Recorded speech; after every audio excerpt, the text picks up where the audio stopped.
Hello दोस्तों। तो आज हम लोग बात करने वाले हैं अपने न्यू एजुकेशन पॉलिसी के ऊपर। किसके ऊपर? न्यू एजुकेशन पॉलिसी 2020 के ऊपर। मतलब कि 29 जुलाई की शाम को एचआरडी मिनिस्ट्री द्वारा एक नई एजुकेशन पॉलिसी को भारत में लॉन्च किया जाएगा, ऐसी घोषणा की गई।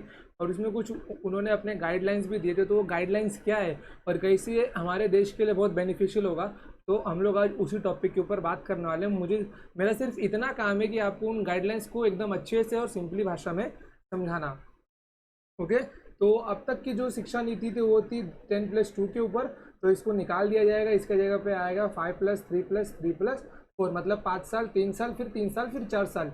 टोटल तो होता है 15 साल, लेकिन इनको अलग अलग सेक्शंस में डिवाइड किया गया। यहाँ पे सिर्फ 10+2 था, यहाँ पे 4 सेक्शंस बनाए गए, 5, 3, 3, 4। तो जो पहले 5 वर्ष की पढ़ाई होगी वो फाउंडेशन स्टेज की होगी।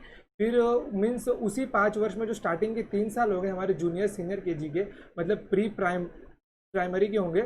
उसके बाद में जो हमारे फर्स्ट और सेकंड स्टैंडर्ड मीन्स वो 5 साल में ये आएगा। मतलब कि 3 साल प्री प्राइमरी और उसके बाद में 1 साल, उसके बाद में 2 साल हमारे फर्स्ट और सेकंड स्टैंडर्ड।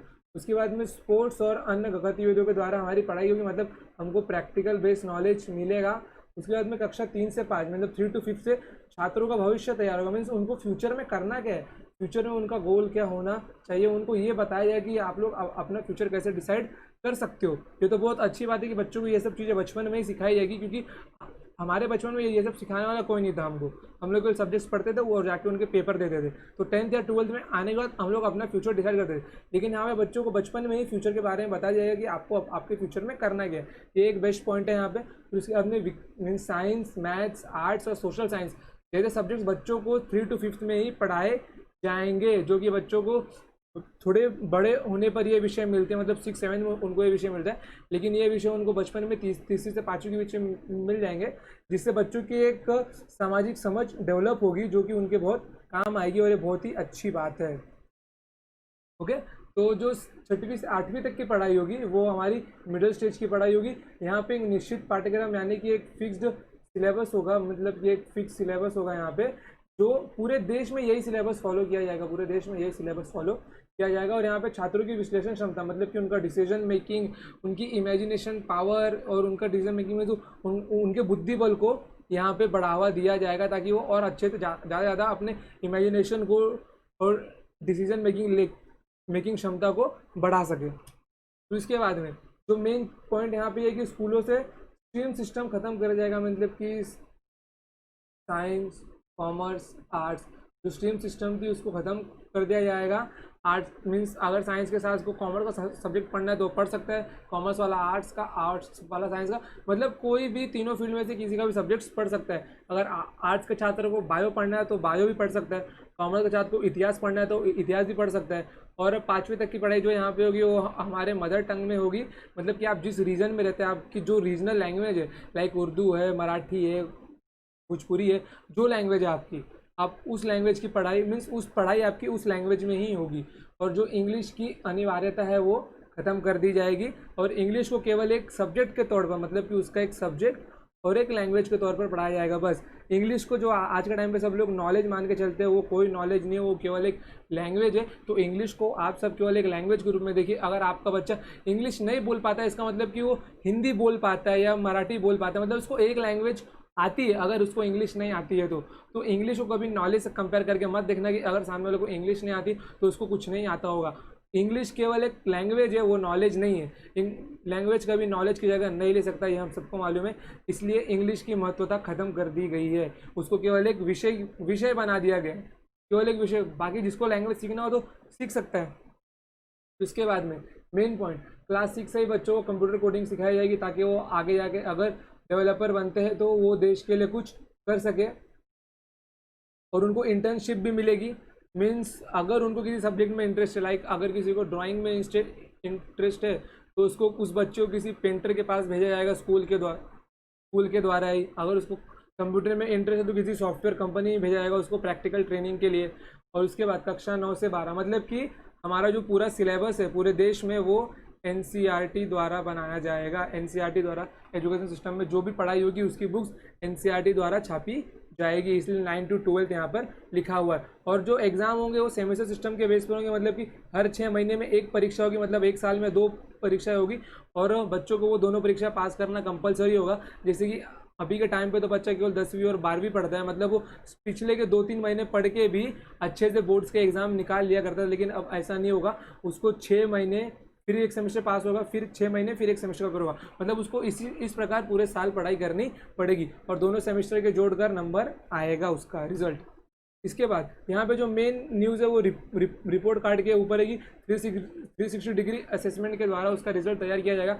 मतलब उस रिपोर्ट कार्ड में सबसे पहले बच्चा खुद को नंबर देगा, फिर बच्चे का जो सब पार्टी मतलब उसका दोस्त होगा वो उसको नंबर देगा, फिर बाद में बच्चे की टीचर जो कि उस बच्चे को नंबर देगी। मतलब एक बच्चे के ऊपर ओवरऑल सबका नज़रिया कैसा है ये उसके पेरेंट्स को मालूम पढ़ पाएगा उसका रिपोर्ट कार्ड देखकर। मतलब 360 डिग्री असेसमेंट वाला रिपोर्ट कार्ड बनेगा। मीन्स बच्चे का बिहेवियर, उसकी एक्स्ट्रा करिकुलर एक्टिविटीज़ को देखकर उसका एक रिपोर्ट कार्ड तैयार किया जाएगा। उसके बाद में ये जो मेन न्यूज़ यहाँ पे है वो है कैट के ऊपर। अगर आपको 12 में 50% मिलते हैं फिर भी आपको बड़े कॉलेज में एडमिशन चाहिए लेकिन आपके मार्क्स कम है तो निराश होने की कोई बात नहीं है। आप उस कॉलेज का कैट का एक पेपर गवर्नमेंट द्वारा रखा जाएगा जिसका नाम होता है कॉमन एप्टीट्यूड टेस्ट, और ये हर कॉलेज को हर साल कंडक्ट करना ही पड़ेगा।